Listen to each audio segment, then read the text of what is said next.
नमस्कार. आवाज येतोय? वक्रतुंड महाकाय कोटी सूर्य समप्रभ निर्विघ्नं कुरु मे देव सर्वकार्येषु सर्वदा. या कुंदेन्दु तुषारहार धवला या शुभ्रवस्त्रामृता या वीणावरदंड मंडितकरा या श्वेत पद्मासना या ब्रह्माच्युत शंकर प्रभृतिभिर्देवैः सदा वंदिता. सा मां पातु सरस्वती भगवती निःशेषजाढ्यापः. गुरुर्ब्रह्मा गुरुर्विष्णु गुरुर्देवो महेश्वरः. गुरुः साक्षात् परब्रह्म तस्मै श्री गुरवे नमः. शुकासारिखे पूर्ण वैराग्य जासे वसिष्ठा परिज्ञान योगेश्वराचे. कवी वाल्मिका सारिखा मान्य ऐसा नमस्कार माझा सद्गुरु रामदासा. अनेन प्रियताम देवो भगवान जानकी पतिः श्रीरामचंद्र पूर्वेशाम अस्माकं कुलदैवतम. श्रोता वक्ता श्रीराम समर्थ. जय जय रघुवीर समर्थ. सानंदमानंदवने वसंतम आनंदकंदम हतपापवृंदम. वाराणसीनाथ मनाथनाथम श्रीविश्वनाथम शरणं प्रपद्ये. मनोनिवृत्ति परमोपशांति सा तीर्थवर्या मणिकर्णिका च. नमः शिवाय नमः शिवाय नमः शिवाय. काल आपण जे याच्याबद्दल बघितलं, सूर्योपासना आणि शिवस्मरणाबद्दल बघितलं. म्हणजे सूर्य आदित्य आणि शिव वेगळे नाही.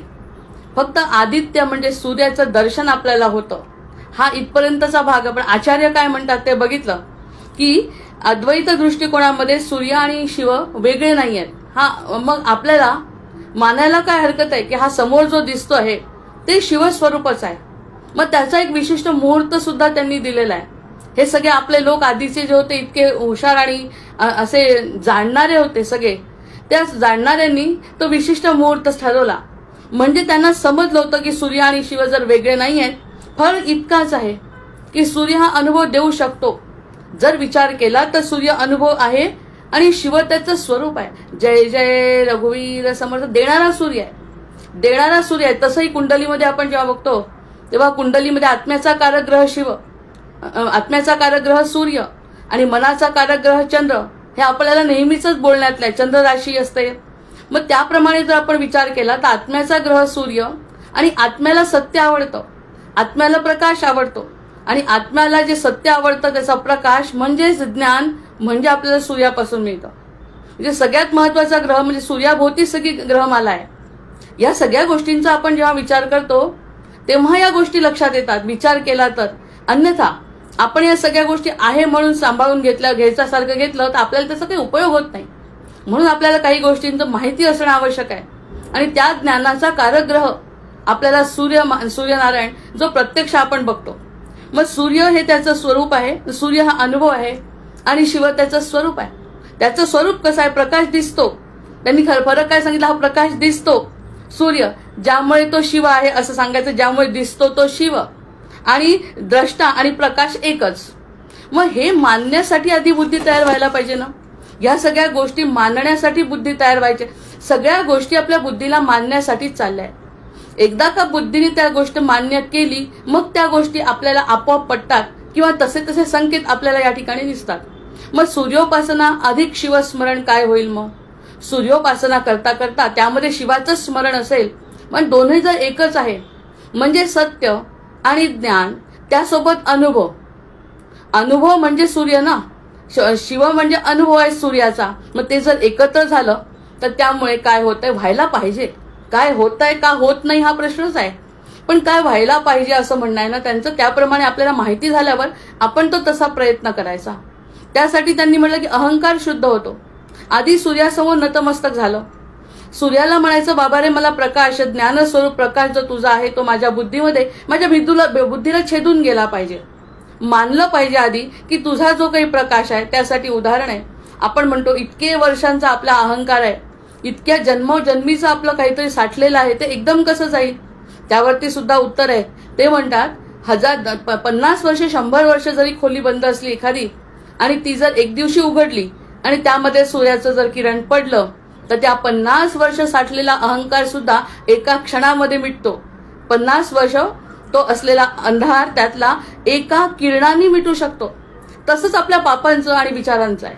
समजा सूर्याचं किरण आपण आकर्षित केलं तर कितीही जन्मांचं काही विचार असतील तरी ते सगळे नष्ट होण्याचं सामर्थ्य त्या सूर्यामध्ये आहे. म्हणजे प्रत्यक्ष भगवंताचं स्वरूपच आपल्यासमोर सूर्यप्रकाशाच्या रूपाने आपल्यासमोर तळपत असतं. म्हणून अहंकार शुद्ध होतो. अहंकार म्हणजे या ठिकाणी अहंकार म्हणायचंच नाही.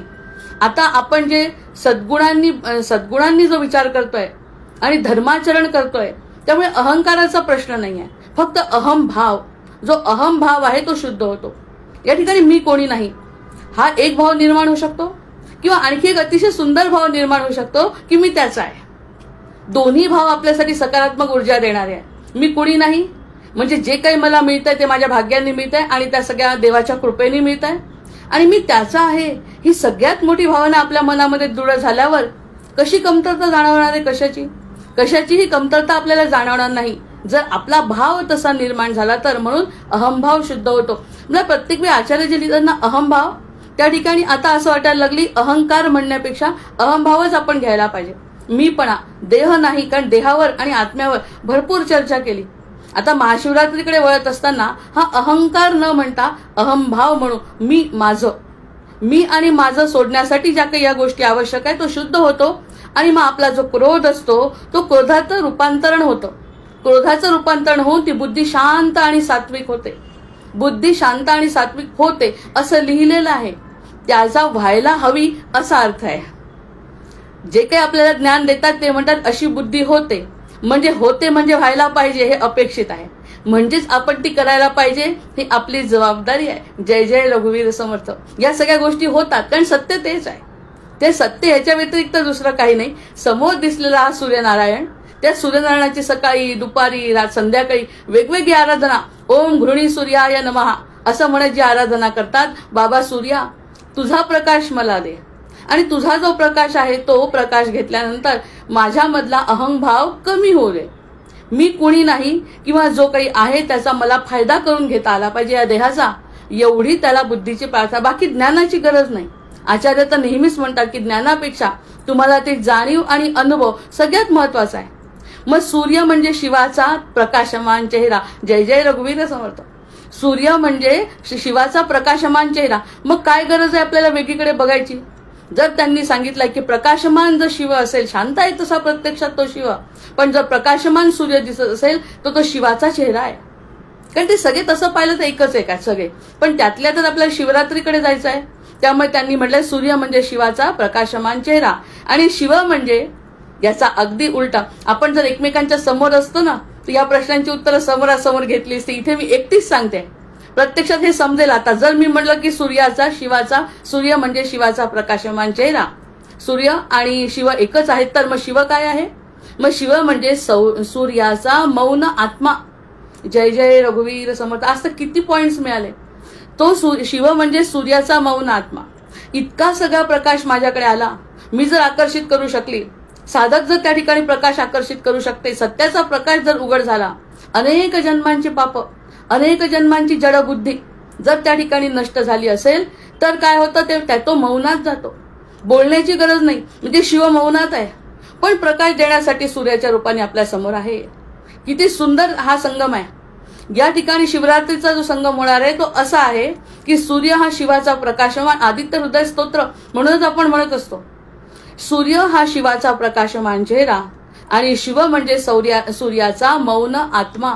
ज्यावेळी असं वाटतं की आपल्याला काहीही बोलायची गरज नाही, सगळं काही जाणल्यासारखं वाटतंय, ज्ञानाची गरज नाही, पण मी कोण आहे? मी अहममध्ये राहणार नाही आणि मी त्याची आहे असं जेव्हा साधकाला वाटतं तेव्हा त्याच्यात आणि आपल्यातलं जे साम्य आहे ते साम्य सांगत असताना बोलण्याची गरज राहत नाही. ते मौन रूप म्हणजे शिव आहे, जे मौन रूप आहे आणि ते सांगण्याची गरज नाही. ती साधना करत असताना महाशिवरात्रीच्या वेळी अशा प्रकारची अनुभूती घेणं हे आचार्यांना आणि आपल्या सद्गुरूंना अपेक्षित आहे. जे त्यांनी केलंय, जे प्रत्यक्षात त्यांनी केलंय, त्यामुळे त्यांच्या ज्ञानाचा उपयोग ज्ञान मिळवण्यासाठी नसून फक्त हे ज्ञान मिळवायचं नाही म्हणून आपली ही जी तळमळ चालली आहे ना इतके दिवसाची, की ज्ञानासाठी नाही किंवा मी काही विशेष असं सांगणार आहे अशातलाही भाग नाही. फक्त आपल्याला ती अनुभूती घेतली तर ते शिवस्वरूप आपल्या आतमध्ये जागृत होऊ शकतं हे त्यांना सांगायचं. त्यासाठी त्यांनी याचं उदाहरण दिलं होतं की मूर्तीचं, दगडातून जेव्हा मूर्ती तयार करतात त्या मूर्तीला जसं तसंच पाहतात, फक्त जास्तीचा भाग काढून टाकतात आणि जास्तीचा भाग काढून टाकल्यानंतर मूळ रूपामध्ये मूर्तीचं अतिशय सुंदर असं स्वरूप निर्माण करतात. तसं आपल्यामध्ये असलेला अहंभाव, क्रोध इत्यादी भावना जर काढून टाकल्या आणि आपण त्याचा आहोत ही मोठी भावना जर आपल्या बुद्धीने स्वीकारली, हा स्वीकार जर झाला आपल्या बुद्धीचा, तर शिव म्हणजे सूर्याचा मौन आत्मा आहे. अशा प्रकारचं ते महाशिवरात्रीचं जे आहे ना, महाशिवरात्रीचा दिवस आहे तो सूर्य आणि चंद्र यांच्या संतुलनाचा भाग आहे. सूर्य आणि चंद्र यांच्या संतुलनाचा भाग आहे त्या दिवशी. म्हणजे चंद्रालाही तितकंच महत्व आहे आणि सूर्यालाही तितकंच महत्व आहे. माघवद्य अमावस्या, माघवद्य अमावस्या फाल्गुन कृष्ण चतुर्दशीच्या सुमाराला हा काळ म्हणजे सूर्य उत्तरायणाकडे झुकलेला. हे आपण मकर संक्रांतीच्या दिवशी सगळ्यांना बोललेलो आहे आणि माहितीच आहे. उत्तरायणाकडे झुकलेला आणि चंद्र क्षीण आणि अमावस्या जवळ आलेली. जवळ म्हणण्यापेक्षा अमावस्याच असते असं. रात्र दीर्घ आणि गहन. आता गहन वाटायला पाहिजे. रात्र जर दीर्घ आहे तर ती गहन वाटायला पाहिजे. एक दिवस आपण त्यासाठी जर वर्षातून एकदा दिला, हा महाशिवरात्र, शिवरात्र तर रोजच दर महिन्याला येतच असते, पण महाशिवरात्रीला काहीतरी विशेष असेल म्हणून या लोकांनी शोधून काढलाय ना. तर ही माघवद्य अमावस्या जी आहे, माघ अमावस्या, ती चंद्रक्षीण आणि अमावस्या जवळ चंद्रक्षीण आहे. म्हणजे याचा अर्थ आता आपल्याला लक्षात येतो की चंद्रक्षीण म्हणजे मनाचे संकल्प कमी, कारण मनाचा कारक चंद्र आणि आत्म्याचा कारक सूर्य. आता या दोघांची जेव्हा दिशा त्यांनी ठरवली तेव्हा मन क्षीण झालाय, चंद्र क्षीण झालाय. म्हणजे जसं भरतीच्या वेळी जसं आपल्याला वाटतं की मनामध्ये खूप भावना उचंबळून येतात आणि ओहोटी म्हणजे त्या दिवशी रिकाम्या होतात, असा जो समुद्राचा खेळ चंद्राशी चालतो, तसंच आपल्या शरीरामध्ये असलेलं पाणी सुद्धा वर खाली होत असतं आणि त्यामुळे आपल्या भावना प्रज्वलित होतात आणि कमी होतात. हा चंद्राशी संबंध आहे. आतला जो चंद्राशी संबंध आहे तो, आणि प्रत्यक्ष प्रकाश घेतलाय सूर्याचा. सूर्याच्या प्रकाशातून मिळालेला म्हणजे मी त्याच्या यावरती स्थिर झालेली बुद्धी आणि सध्या माझ्या मनाचा गोंधळ नाही अशी साधकाची अवस्था. ती जी रात्र आहे अमावस्येची, ती दीर्घ आहे आणि अतिशय गाढ अशी अमावस्या आहे. म्हणजे डार्क अंधार आहे सगळीकडे. आणि आपण म्हणतो सूर्याच्या प्रकाशाबद्दल बोलताय आणि आहे अंधार, मग अंधारामध्ये सूर्याच्या प्रकाशाचं काय काम? तर ते चंद्र आणि सूर्य वेगळे नाही, शिव आणि सूर्य वेगळे नाही, हे जर आपल्याला माहिती आहे. हे सगळे एकाचेच सोबत असलेले लोक आहेत हे सगळे. पण ज्यावेळी प्रकाश तुला देऊन टाकलाय दिवसभराचं सत्य सांगितलेलं आहे. महिनाभर जे व्रत करतात ते पहिले महिनाभर करायचे, त्याच्यात जे तुम्हाला देऊन टाकलाय त्याचा उपयोग आजच्या रात्री करा. ती महाशिवरात्र. नुसता उपास करणे हा त्याचा अर्थ नाहीच आहे. इतकं सगळं ज्ञान मिळालंय. मुख्य ज्ञान कोणतं? पुस्तकी ज्ञान नाही आहे, ग्रंथाचं ज्ञान नाही. आचार्य म्हणतात आहे, मी ग्रंथांचं ज्ञान घेऊन सुद्धा काय केलं, शेवटी एकटा वेड्यासारखा विचार करत हिंडलो, म्हणजे शेवटी विश्वनाथाला यावं लागलं. तसं सांगतोय मी तुम्हाला पुन्हा पुन्हा की हे जे ज्ञान वगैरे सोडा, पहिल्यांदा तुम्ही कोण आहे लक्षात घ्या. आणि तो जो प्रकाश आपण खेचून घेतलाय तो आपल्या मनात, आत्म्याला शांत करत ठेवा. आत्मा शांत झालाय. सूर्याचा प्रकाश मिळाल्यामुळे आत्मा शांत आहे आणि आत्म्याचं बुद्धी ऐकायला लागली, म्हणून तर चंद्र क्षीण आहे. म्हणून तर चंद्र क्षीण आहे. म्हणजे चंद्र क्षीण, आत्मा तेजदार, अशा अवस्थेला म्हणतात ती महाशिवरात्रीचा तो काळ. आत्मा तेजामध्ये आनंदलेला, पूर्ण आत्मा त्यामध्ये तेजामध्ये आहे गुंतलेला, स्वमध्ये गुंतलेला आहे. दुसरं काही गरज नाहीये, कोणाचाही विचार नाहीये त्या ठिकाणी. फक्त माझं मला समजलंय की मी कोण आहे. हा जो तेजाचा प्रकाश आहे तो माझ्या आत्म्याला अतिशय शांती देणारा आहे आणि तो शांती देणारा प्रकाश चंद्र क्षीण आहे. अमावस्या असल्यामुळे रात्र दीर्घ आणि गहन आहे. असू द्या कितीही गहन रात्र. आता उलट जितकी गहन रात्र असेल, जितका काळाकुट्ट अंधार असेल, तितका आत्मा तेजाने तळपेल. जसं आपण म्हणतो जितकी अंधार असेल आकाशामध्ये तेवढ्या चांदण्या लखलख करतात. मग जशा चांदण्या काळ्याकुट्ट आभाळामध्ये लखलख करतात, तसा या काळाकुट्ट अंधारामध्ये तो काळाकुट्ट नाहीच आहे. ती एक मनाची अवस्था, निर्विकार अवस्था, ज्या ठिकाणी मनाचा स्वतःचा गोंधळ नाही आहे. अशा अवस्थेमध्ये जशा चांदण्या लुकलुकतात, तसा आमचा आत्म्याचा प्रकाश आपल्या आतमध्ये दैदिप्यमान होतो. होतो म्हणतात ते, आपण व्हायला पाहिजे म्हणून.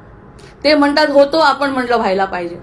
असं जर होत असेल म्हणजेच बाह्यप्रकाश कमी आणि अंतःप्रकाश साधनेला अनुकूल असलेला हा काळ आहे, म्हणून ती महाशिवरात्र आहे. मग ह्या ठिकाणी मुळात त्यांनी आधी सुरुवातीला सांगितलं की शिव आणि सूर्य वेगळे नाही. हे आपण दिवसभरात त्याचं ध्यान केलं, त्या सूर्याला ओळखायचा प्रयत्न, अरे तो सूर्य म्हणजेच काशी विश्वनाथ, तो सगळ्या ब्रह्मांडाला चालवणारा, जो आपल्या समोर आहे पण आपण त्याला ओळखलं नाही, असा जो सूर्यनारायण आहे, जो सगळ्या जगाचा पालन करता आहे, तो माझा आहे आणि मी त्याची आहे. काही काळ तरी निदान हा जो उपवासाचा किंवा हा जो व्रताचा काळ आहे त्या काळात तरी निदान मी त्याची, तो माझा, हा जो संबंध साधकांनी जोडला तर ती गहरी जी रात्र आहे, जो अंधकारमय जी रात्र आहे, ती अंधकारमय रात्र सुद्धा त्याला आनंद देऊन जाते, परमानंद स्वानंद. अशा प्रकारचा आनंद ती देऊ शकते. कारण त्यांनी सांगितलंय की बाह्य प्रकाश कमी ज्यावेळी होतो, बाह्य प्रकाश कमी म्हणजे मन बुद्धी बाहेर न जाता आतमध्ये जर वळवल्या गेली तर बाह्य प्रकाश कमी झाल्यामुळे अंतःप्रकाश जो जागृत होतो त्या ठिकाणी साधक शांत होतो. त्यांनी होतो म्हटलं, आपण म्हणायचं व्हायला पाहिजे. आणि तसं जर घडत असेल तर ती महाशिवरात्र प्रत्येकाच्या जीवनामध्ये किती आमूलाग्र परिवर्तन घडवेल. अशा महाशिवरात्री येतच असतात दरवर्षी. पण एखाद्याने एखाद्या वेळी जरी आपल्याला समजलं तर आपल्या जीवनाचं सार्थक आहे. हा महाशिवरात्र जो अत्यंत पवित्र असा आधी तर धुंधुरमास, त्यानंतर मकर संक्रांत, हे सगळे सूर्याचे वार आहेत. त्या सूर्यावरती वेगळं विवेचन केलेलं आहे आपण. आणि त्या सूर्याकडून घेणारी जी उष्णता म्हणजे प्रकाश म्हणजे सत्य. सत्य जर आपण स्वीकारता आलं, स्वीकारणं म्हणते मी, घेणं नाही म्हणत. घेणं वेगळं आणि स्वीकारणं वेगळं. मनापासून शरणागती, मनापासून जर शरणागती असेल की कोणती तरी मोठी सत्ता, या जीवालाच नाही तर ब्रह्मांडाला चालवणारी जी सत्ता आहे ती माझ्याजवळ आहे, आणि त्याला जो आनंद होतो तो आनंद वर्णन करण्यासाठी ते म्हणतात शब्द नाही. अनुर्वाच्य समास सुरू आहे दासबोधामध्ये सध्या. ते म्हणतात हे सगळं काही अनुभव येत असेल तर त्याला बोलण्यास समर्थाचा शब्द नाही आहे. वेद जिथे थिटे पडले, नेती नेती म्हणतात वेद सुद्धा, ज्यांच्यापासून वेदांची निर्मिती आहे ते सुद्धा म्हणतात की मला आता काही बोलता येत नाही, ह्याच्यावरचं जे काही आहे ते सगळं तुम्ही समजून घ्या. ते अंधाऱ्या रात्री, त्या जो महाशिवरात्रीची रात्र आहे, बाहेरचा प्रकाश पूर्णपणे मंदावलेला आहे आणि अंतःप्रकाश जागृत झाला आहे, अशा प्रकारची जी वेळ आहे त्यावेळी शिवाचं स्मरण करत म्हणजेच स्वतःचं स्मरण करत जीव शिवाचं मिलन जे म्हणतात तो मी तू, तू आणि मी, असा दोघांचा संयम करत त्या रात्री जर त्यांनी उपासना म्हणण्यापेक्षा आपल्या आनंदामध्ये जर तल्लीन राहिली तरी गहरी रात्र सुद्धा जशा चांदण्या चमकतात अंधारात तसा हा आत्मा प्रकाशमान होतो आणि त्या आत्म्याला फार आनंद होतो. आता मला मुक्तीकडे जायला हरकत नाही, कारण हा जीव आता सध्या बाहेरच्या गोष्टींकडे लक्ष न देता आता माझ्याकडे लक्ष द्यायला लागलाय. ह्याचा आनंद विशेषतः प्राणशक्तीला होतो. कारण प्राणशक्तीला तेच पाहिजे असतं की आतापर्यंत जे बाहेर बघतो, मग पुढे सूर्यसंक्रांती म्हणजेच बाहेरचा वळणबिंदू जो आहे तो, आणि संक्रांतीचं संक्रमण सूर्य जेव्हा एका राशीतून दुसऱ्या राशीत जातो तेव्हा पृथ्वीवरील प्राणप्रवाह बदलतो. ह्याचा अनुभव आपण सगळेजण घेतो. ऋतू बदलतो, मानवाच्या मनोवृत्ती बदलतात. आता ते बदलतात लिहितात, आपण म्हणायचं की बदलायला पाहिजे. मानवाची मनोवृत्ती जशी जशी, म्हणून आपण म्हणतो आत्मसाक्षात्कार व्हावा, प्रकृतीचा खेळ कळावा. ही जी प्रकृती खेळ करते ना त्याच्याकडे लक्ष जावं. आपण नाही ते लोकांकडे लक्ष देत बसतो, समाजाकडे लक्ष देत बसतो. त्यामुळे हा जो प्रकृतीचा बदल कळत नाही. हा जो बदल होतो प्रकृतीतला, आचार्य म्हणतात त्याकडे बारीक लक्ष द्या. आणि बारीक लक्ष देत असताना लक्षात येतं की आपल्याला सुद्धा आतून आनंद होतो आहे. ब्रह्मानंदम परमसुखदम, हा जो ब्रह्मानंद आहे तोच म्हणजे शिव आहे, शांतीचा आनंद आहे. त्याला वेगळं काही मिळवायचं नाही, तो वैरागी आहे. त्याच्याबद्दल आपलं विशेष वर्णन होणार आहे. तो वैरागी शिव आहे, त्याला काहीच नको आहे. आणि अशा नको असलेल्या शिवाची जर आराधना केली आणि आपल्याला जर काही हवं असेल तर ती आराधना कशी सफल होईल. त्यामुळे तो जसा तसा मी व्हायची तयारी असेल तर ती काळी रात्र नक्कीच आत्म्याच्या प्रकाशामध्ये उजळून निघेल. सूर्य नसून सुद्धा, म्हणजे सूर्याचा सुद्धा त्याग बघा किती आहे की सूर्य मी नाही, पण माझ्या प्रकाशात सुद्धा चंद्र सुद्धा नाही. माझा तर प्रकाश नाहीच नाही, चंद्र सुद्धा नाही. आणि तरी सुद्धा जर जीव प्रकाशमान होत असेल तर ती त्याची स्वतःची जबाबदारी आहे. त्याच्या स्वतःच्या जबाबदारी तो अंधाऱ्या रात्री तो स्वतःला शोधू शकतो. आणि जितकं आपण म्हणतो ना अंधारात जितकं खोल, आपले हिरे जे सापडतात ते खोल खोल गेल्याशिवाय अंधारात आणि कोळशाच्या खाणीत हिरे सापडतात. तसं जितका अंधार असेल तितका दैदिप्यमान अशी वस्तू आपल्याला सापडू शकते. त्यासाठी तो दिवस आहे तो मकर संक्रांती. उत्तरायणाचा प्रारंभ जो झाला होता तो कर्क संक्रांती, दक्षिणायन प्रारंभ, यांच्या दोन एकमेकांच्या मधोमध महाशिवरात्री येते. उत्तरायण आणि दक्षिणायनच्या मधोमध महासंक्रांती. आता ह्या सगळ्या गोष्टी आपल्याला खरंच शोधून काढायच्याच नाहीत, त्या सगळ्या त्यांनी दिलेल्या आहेत. तेवढं फक्त आपण दृष्टीने बघायचंय आणि अनुभव घ्यायचं, एवढंच काम आहे. शोधून ठेवण्याचं काम तर ऋषीमुनींनी आधीच करून ठेवलं. मग त्यांनी सांगितलं या दोन एकमेकांच्या मधोमध जी महाशिवरात्र आहे त्या महाशिवरात्रीत हे विशेष महत्व आहे. मग ते शिवतत्व कळलं, सूर्यतत्व कळलं, चंद्रतत्व कळलं.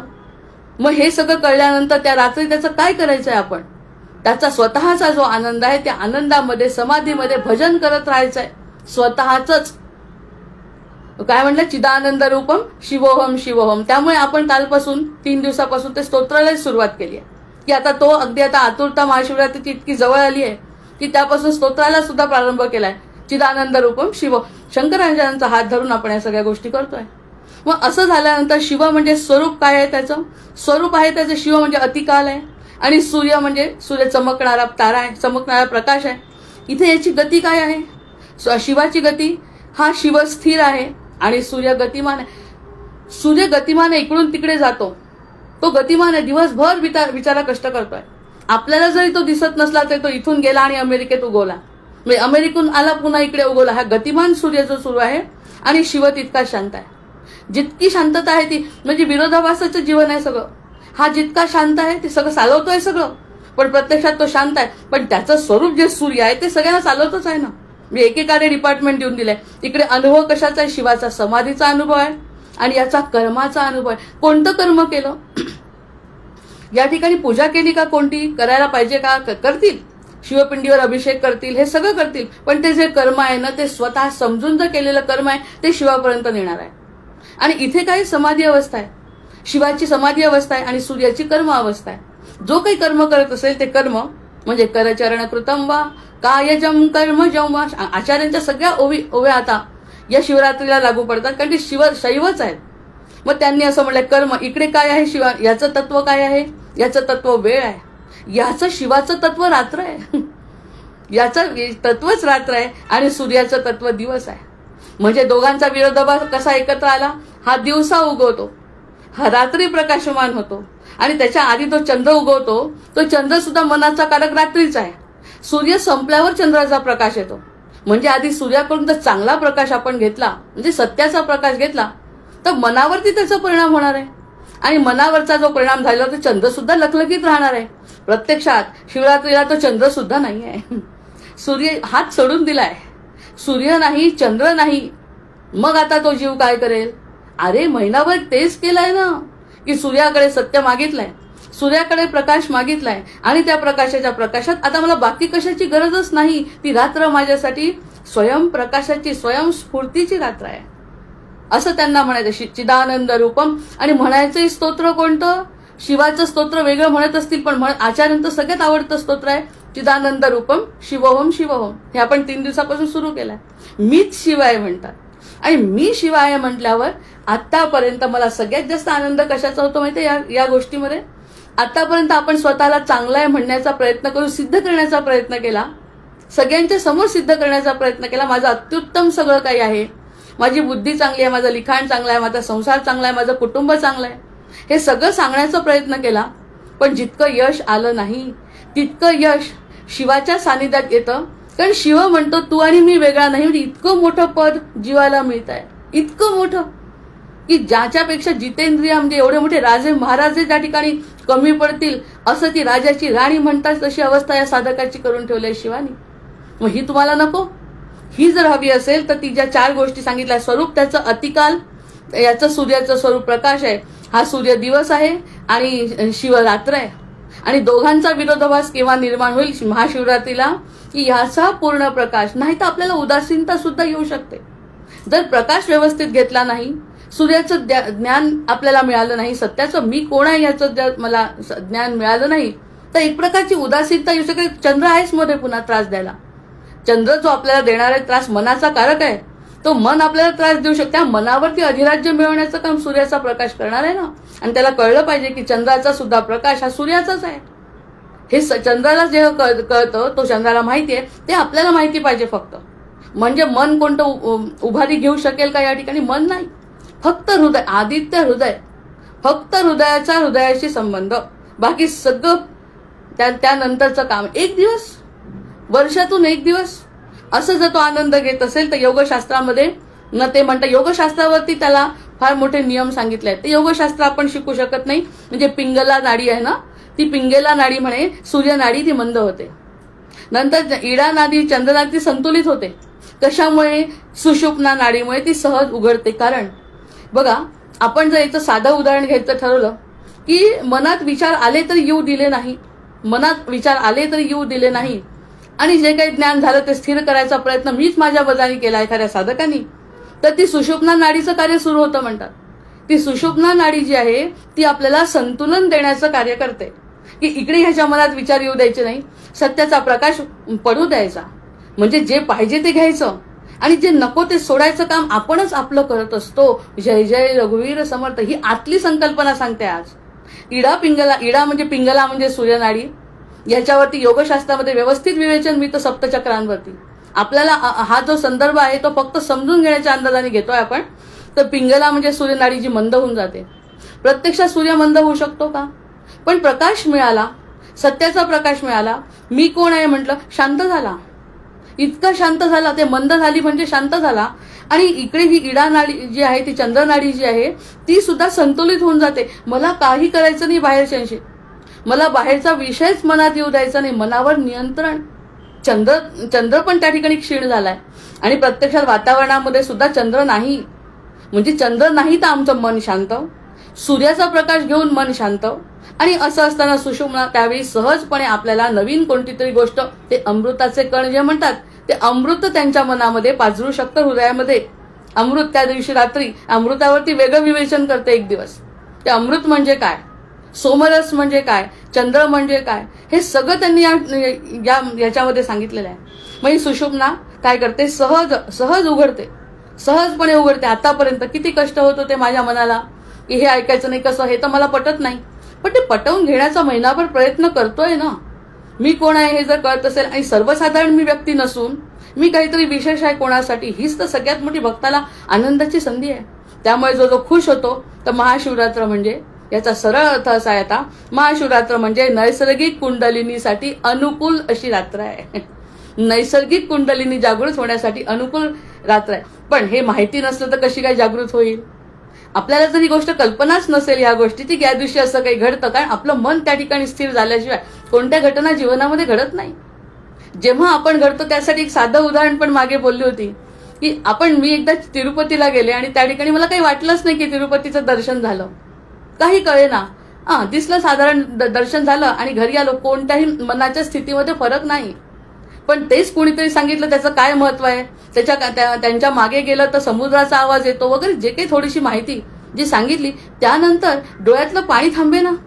माहिती झाल्यावर ती मूर्ती आकर्षित करते, अन्यथा ती मूर्ती आकर्षित करत नाही. माहितीच नाही त्याच्याबद्दल काही, तर काय होणार आहे.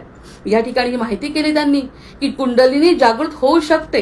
त्यासाठी आपण महिनाभर प्रयत्न करतोय, 18 डिसेंबर पासून विचार तोच करतोय सारखा की असं केल्याने असं होऊ शकतं.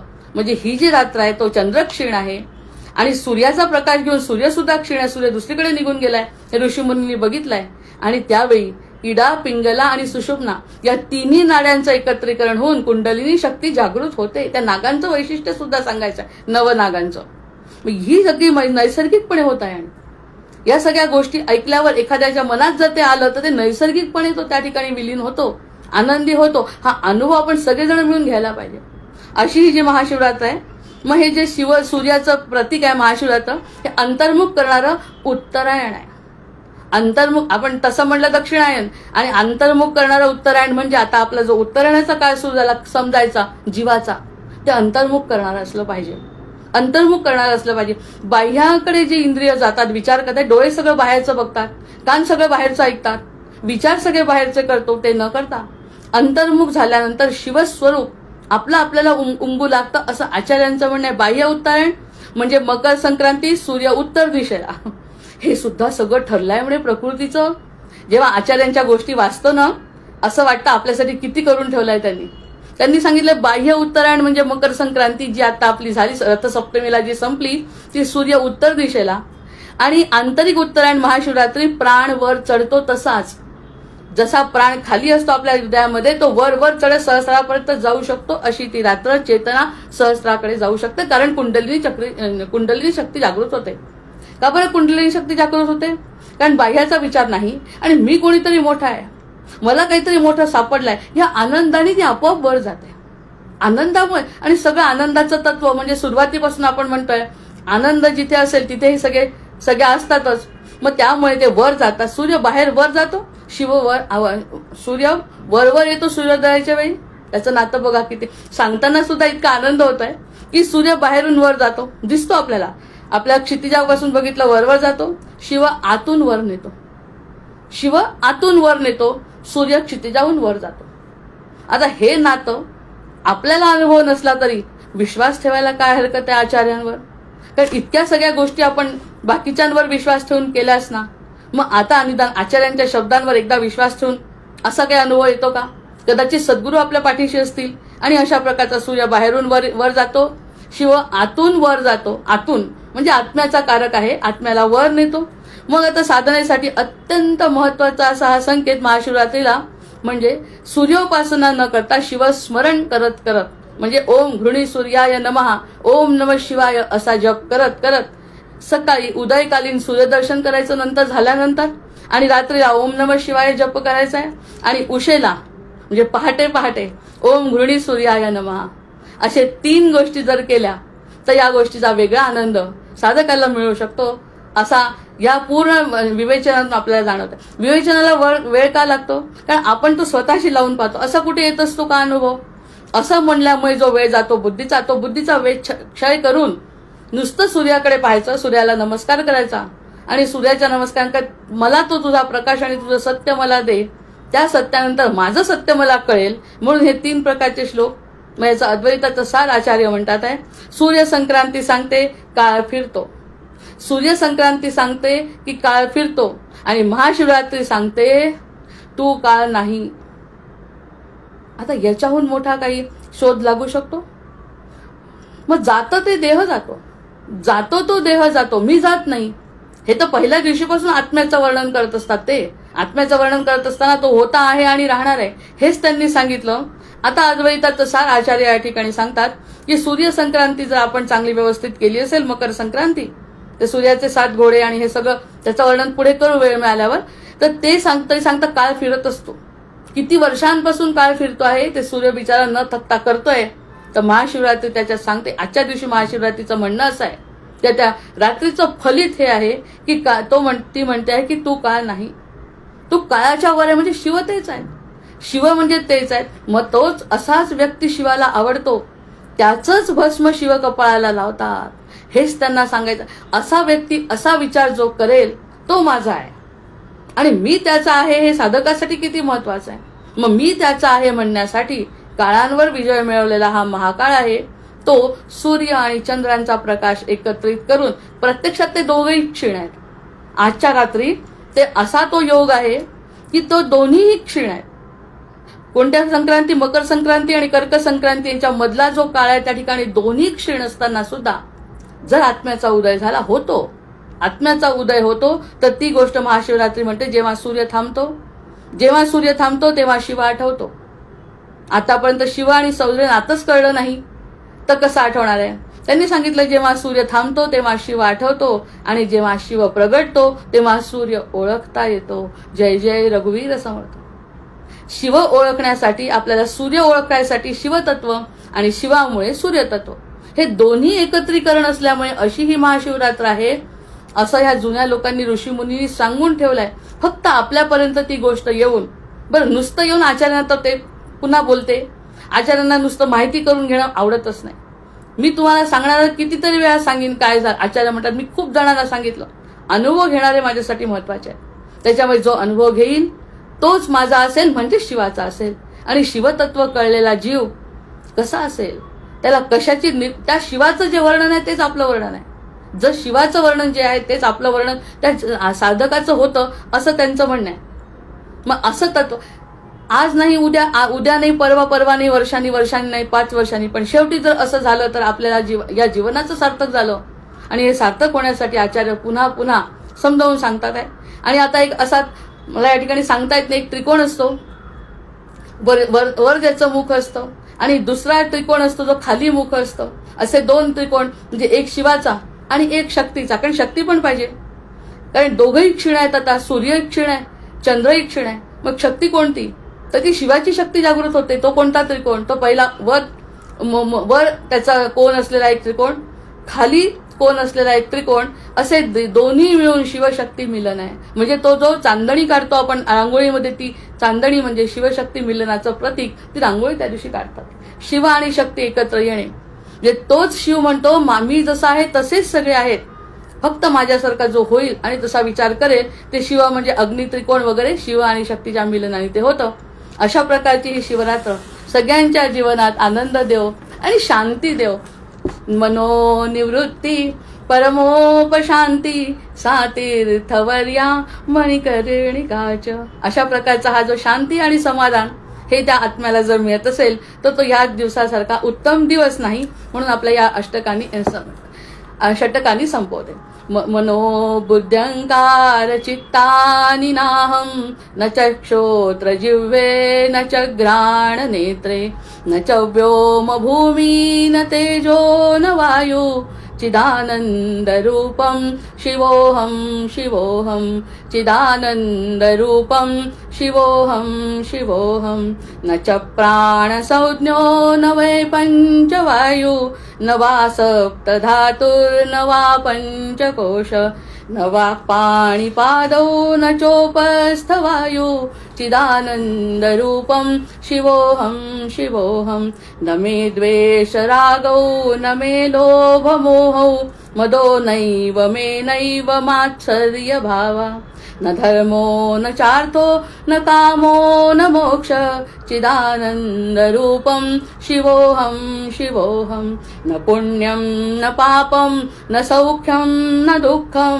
न पुण्यं न पापं न सौख्यं न दुःखं न मन्त्रो न तीर्थं न वेदा न यज्ञा अहं भोजनेनैव भोज्यं च भोक्ता शिवोऽनन्दरूपं शिवोऽहं शिवोऽहं न मे मृत्युशङ्का न मे जातिभेद पिता नैव मे नैव माता न जन्म न बन्धुर्न मित्रं गुरुर्नैव शिष्य चिदानन्दरूपं शिवोऽहं शिवोऽहम् अहं निर्विकल्पो निराकाररूपो अहं निर्विकल्पो निराकाररूपो वावुर्व्याप सर्वत्र सर्वेन्द्रियाणां सदा मे समत्वं न मुक्तिर्न बन्ध चिदानन्दरूपं शिवोऽहं शिवोऽहं. याचं मराठी सगळ्यांना आवडतंय, त्याच्यामुळे मराठी म्हणून थांबते.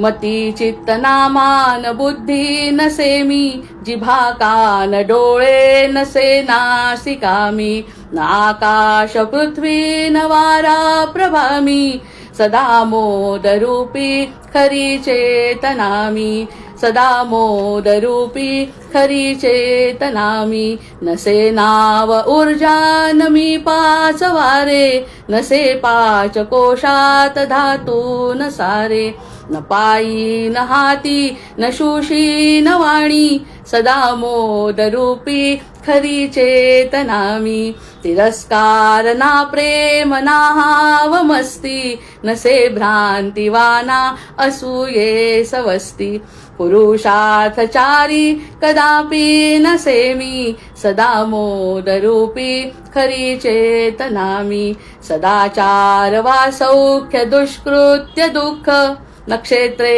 क्रतु मंत्र वा वेदवाक्य न खाणे न मी खाद्य ना भक्षिणारा सदा मोद चैतन्य मी शुद्ध सारा यमाची न भीती न वाज्ञाती भिंती अजन्मा मला मायना बापनाती कुटुंबी सखेना गुरु शिष्य नाही सदा मोदरूपी खरी चेतनामी विकारान थारान आकार काही जगा व्यापिले जिंकुनी इंद्रियेही नसे मोक्ष वा बंधने एक सारे सदा मोदरूपात चैतन्य सारे सदा मोदरूपात चैतन्य सारे सदा मोदरूपात चैतन्य सारे.